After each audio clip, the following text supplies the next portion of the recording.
Hello friends, and welcome back to another video. Today I'm going to review the Gameboy Interceptor. So let's go ahead and open it up and see what it is. Actually, I lied. I opened it up yesterday. I played around with it for a bit. I know what it is. So this piece here, the Gameboy Interceptor itself, this acts as an interposer between your Game Boy and the Game Boy game. And so how it works is that first you're going to plug it into your computer, USB into the USB slot. Then this, what do they call it? USB-C. You're gonna plug that into here.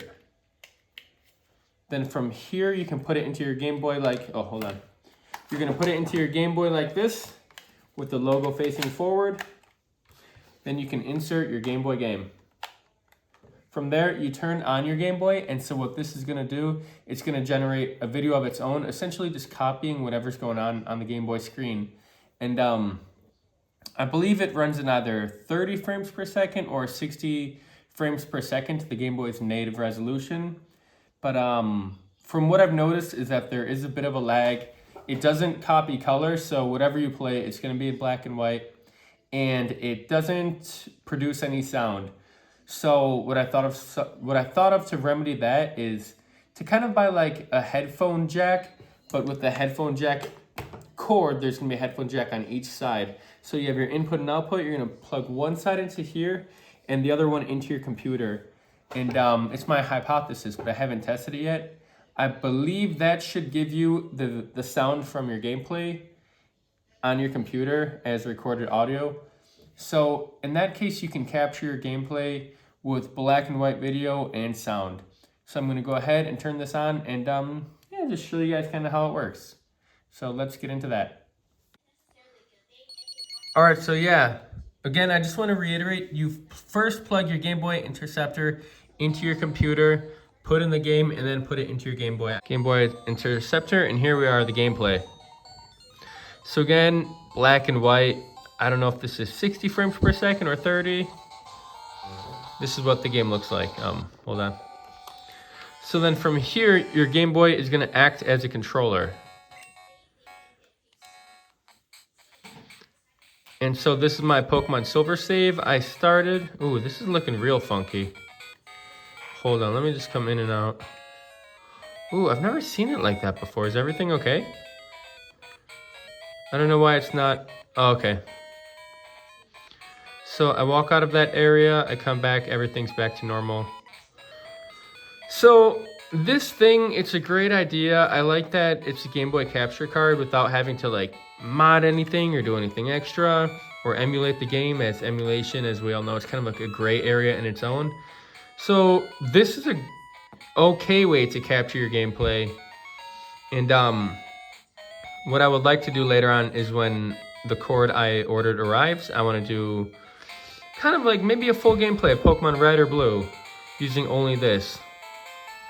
Just to kind of like push this baby to its max, test it out, give it a test drive. Although I'm a bit worried that because the gameplay is only in black and white, it's not going to be a super popular video. But anyway, that's besides the point. So it does okay for what it's intended to do. But in my personal opinion, it could be much better. Like, I don't know if you guys noticed, when I came in, those two blocks there, they were black. And then I move up a screen, they have time to buffer, and then I come back and they're buffered in.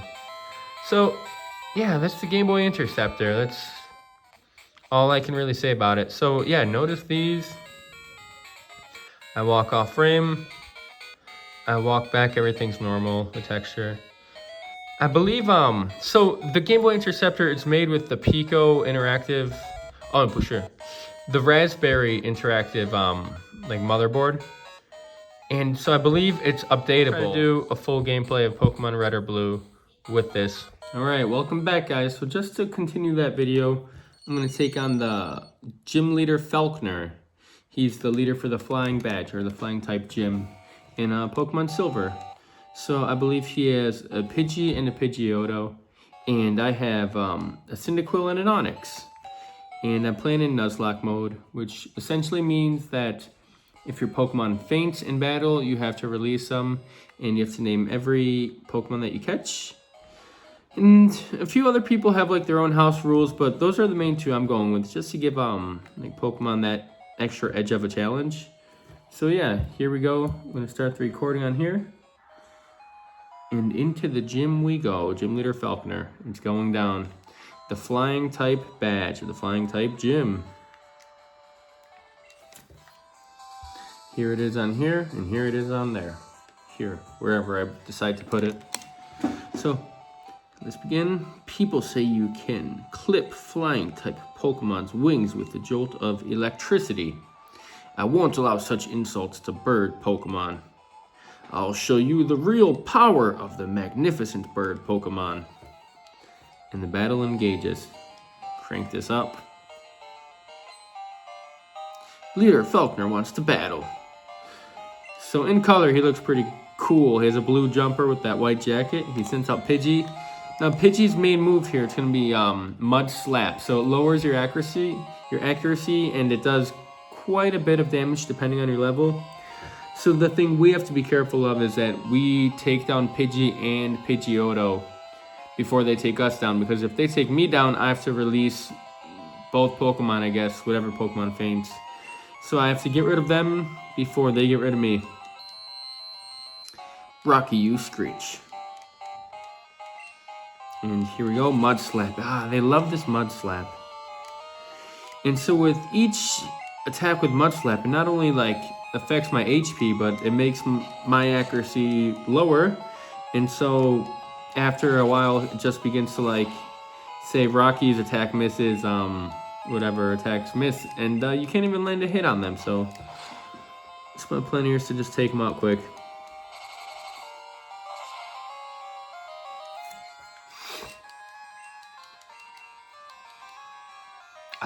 There it is. Rocky's attack missed. I told you, and it's only gonna get worse.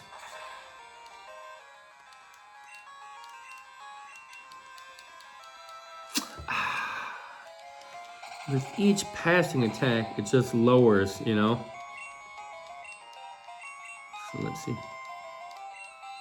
You can't get one in. But my special weapon here is that I stocked up on some potions. Nice. Mud Slap again. This dirty dog. Rocky, just hit him one more. He's down. Come on.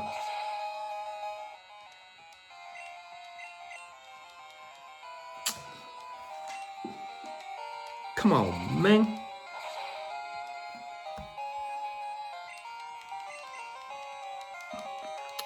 Come on, like, just, he can't even one time.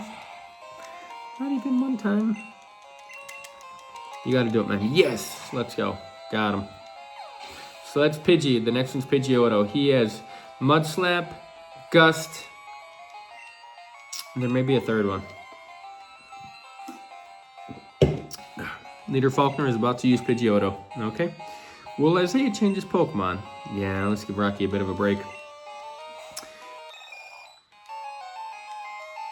Let's send out Cyndaquil. Go Zoe. I named this Pokemon Zoe just because I like to name them after my students. I have trouble picking names, and I think it's funny.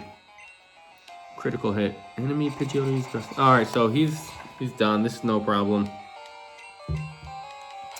And again, I'm a little over level just because this is a Nuzlocke run, so I can't afford to lose any Pokemon. I had a Rattata and a Hoot Hoot prior, and yeah, they both perished, so I had to release them. Nice. Enemy Pidgeotto fainted. Zoe gained 217 XP points. Leader Falconer was defeated. Darn! My dad's cherished bird Pokemon. Alright, take this. It's the official Pokemon League Zypher badge. That's what the gym name was. The Zypher gym. Isaiah got 900 for winning. Sent some to mom. Isaiah received the Zypher badge. In color. Zypher badge raises the attack power of Pokemon. It also enables Pokemon to use Flash if they have it anytime. Here, take this too, as they received TM31, which should be fly, but I don't have any flying type Pokemon right now. By using the TM, a Pokemon will instantly learn a new move. Think before you act. A TM can be used only once. Oh, Mud Slap contains one? That makes sense. Reduce the enemy's accuracy while it causes damage. In other words, it is both defensive and offensive. Yes, it is. And we learned that the hard way. I don't know why I thought that was fly. Anyway, so this was primarily just a beta test for the Game Boy Interceptor and this downloading software. Professor Elm. Hello, Isaiah. We discovered something about the egg. My assistant is at the Pokemon Center in Violet City. Could you talk to him? So someone needs my assistance, but yeah, I wanted to test out the Game Boy Interceptor just because in the near future, I would like to do a full playthrough of Pokemon Red or Blue or Yellow Gen 1 and really put this Interceptor to the test. I have the audio cord on the way, and so when I do that, there's going to be audio. Although, I'm not sure what to do about the lack of, like, rendering. Like, for example, I go in here. These textures are weird because they haven't rendered in. I go up, come down, bam, rendered in. So I'm gonna do a bit more research on how to fix that.